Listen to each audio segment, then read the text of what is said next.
Halo semuanya, Assalamualaikum warahmatullahi wabarakatuh.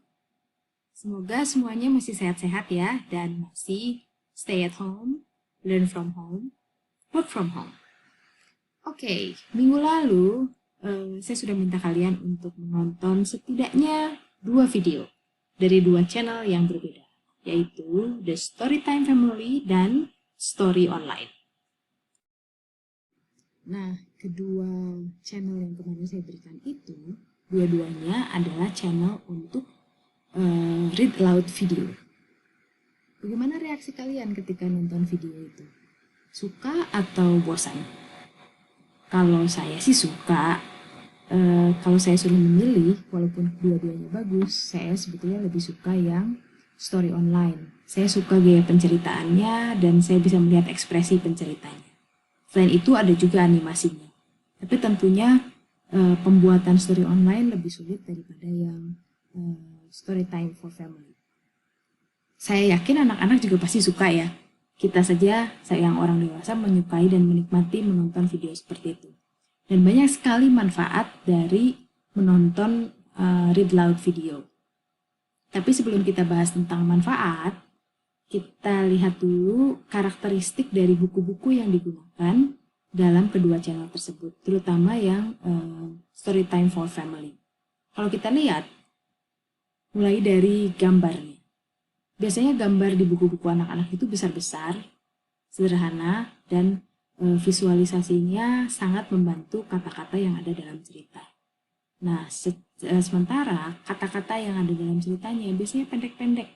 Kalau kalian lihat di sini, gambarnya besar, lalu kata-katanya sedikit saja. Dan kalau kalian lihat juga, kata-katanya atau kalimatnya itu ada yang berulang-ulang. Itu pun akan membantu anak-anak memahami isi cerita dan dia nanti sedikit demi sedikit bisa meniru atau mengulangi isi cerita tadi. Mereka akan lebih mudah menceritakan kembali karena ada repetition atau pengulangan dari kalimat-kalimat yang ada.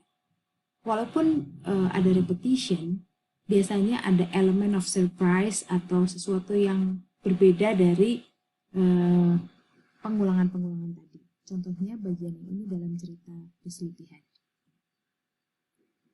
Oke, seperti saya bahas sebelumnya, kita akan membahas tentang manfaat dari video reading aloud ini. Sebetulnya akan lebih baik jika orang tua membacakan langsung kepada anak-anak buku bersama dengan anak-anak, sehingga anak-anak bisa membuka kertas, ikut menunjuk-nunjuk, ikut memegang-megang bukunya.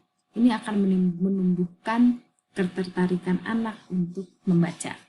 Namun kan orang tua tidak selalu memiliki waktu untuk membaca bersama anak-anak. Atau kadang-kadang anak-anak ketika sedang makan atau ketika sedang orang tuanya sedang melakukan sesuatu, mereka diberi YouTube video. Nah, video reading aloud seperti ini bisa menjadi alternatif untuk menemani anak-anak ketika menonton video sendiri. Kegiatan reading aloud itu manfaatnya salah satunya bisa membantu anak-anak untuk berpikir kritis dan kreatif. Karena ketika mereka melihat atau menonton video, itu mereka biasanya akan berimajinasi, lalu kadang-kadang mereka mengikuti apa yang dilakukan oleh tokoh-tokoh yang ada di dalam cerita. Ini pun dapat menumbuhkan literasi anak. Mereka terbiasa dengan membaca walaupun belum bisa membaca kata-katanya, mereka terbiasa dengan kegiatan membaca. Dengan banyak mendengar cerita-cerita seperti ini, mereka bisa mengembangkan kosakata lebih baik. Selain itu, anak-anak usia dini itu kan masih kemampuan berbahasa lisan. Nah, mereka akan dapat menghubungkan antara kemampuan berbahasa lisan dengan kemampuan berbahasa tulisan. Karena mereka mendengar, lalu melihat huruf-huruf atau kata-kata atau kalimat-kalimat yang ada dalam buku cerita. Makanya tadi ketika memilih buku ceritanya harus yang kalimatnya sederhana dan hurufnya besar-besar dan tidak memenuhi seluruh halaman. Kegiatan seperti ini menjadi kegiatan yang menyenangkan karena mereka bisa, mereka bisa berimajinasi, dan biasanya anak-anak yang hanya memiliki concentration span atau tingkat konsentrasi yang sangat pendek itu bisa menjadi lebih panjang karena kegiatan yang menyenangkan. Reading aloud juga bisa membantu anak-anak untuk mengembangkan kemampuan kognitifnya, terutama jika ceritanya menarik dan membuat mereka berpikir atau mereka diajak untuk menebak-nebak kelanjutan ceritanya. Selain itu, mereka juga bisa mengeksplorasi perasaan mereka. Kan dalam cerita kadang-kadang ada perasaan yang sedih, perasaan marah, atau ada konflik-konflik yang menegangkan, yang mengejutkan dan lain-lain. Dengan jenis cerita yang berbeda-beda itu, mereka dapat mengeksplorasi perasaan mereka. Oke, setelah mengetahui manfaat dari kegiatan reading aloud melalui menonton video tadi, kalian dalam mata kuliah komputer untuk anak usia dini nantinya akan saya minta untuk membuat video seperti itu.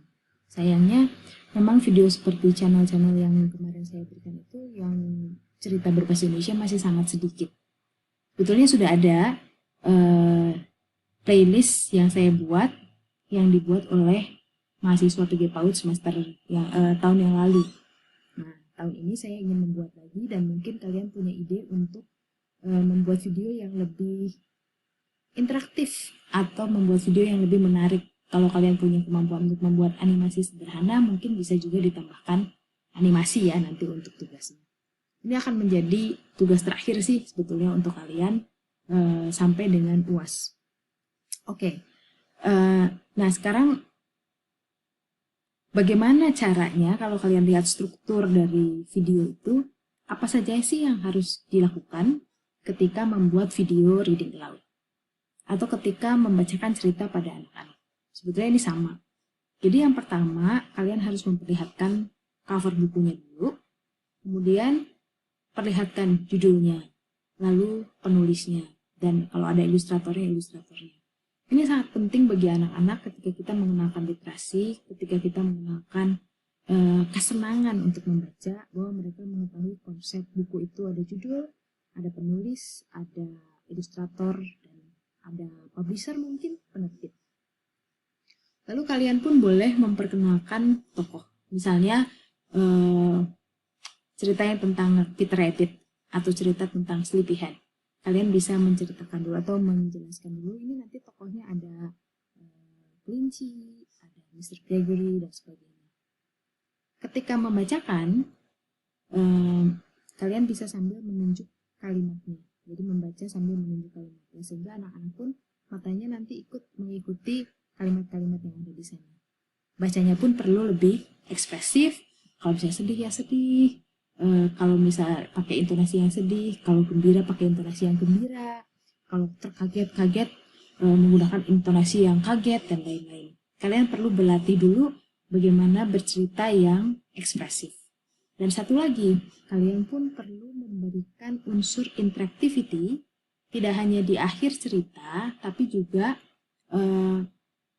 di tengah-tengah. Misalnya di tengah-tengah kalian hentikan, lalu kalian bertanya, kira-kira selanjutnya apa ya? Apa yang terjadi pada si Peter? Apakah Peter akan tertangkap? Dan lain-lain. Misalnya saya cerita tentang si Peter Rabbit. Gitu ya. Jadi interactivity juga penting untuk ketika kita membacakan cerita. Nah, itu tadi yang bisa saya jelaskan tentang kenapa saya meminta kalian menonton dua video dari dua channel yang berbeda. Nantinya kalian akan saya minta untuk membuat satu video reading aloud. Konsepnya bebas, kalian bisa membuat video reading aloud seperti yang Story for Family, atau kalau kalian punya kemampuan untuk membuat animasi sederhana, animasi sebetulnya bisa dibuat melalui PowerPoint ya, dengan menggunakan animasi, bisa bikin bebeknya jalan-jalan dan lain-lain. Boleh juga membuat video yang lebih interaktif. Tapi kalau sulit, cukup seperti Storytime Family. Kalian bawa bukunya, lalu kamera dari belakang, lalu kalian bacakan ceritanya, that should be enough. Itu pun sudah cukup. Nah, itu tugas yang akan kalian kerjakan. Ini waktunya akan panjang karena pasti pengerjaannya lama sampai waktu UAS. Tapi bukan berarti ini adalah video perkuliahan terakhir. Minggu depan saya masih akan memberikan materi tentang augmented reality, tapi nanti kalian tidak akan diberi tugas apa-apa terkait dengan video tersebut. Itu saja yang bisa saya sampaikan untuk minggu ini. Sekian dan terima kasih. Assalamualaikum warahmatullahi wabarakatuh.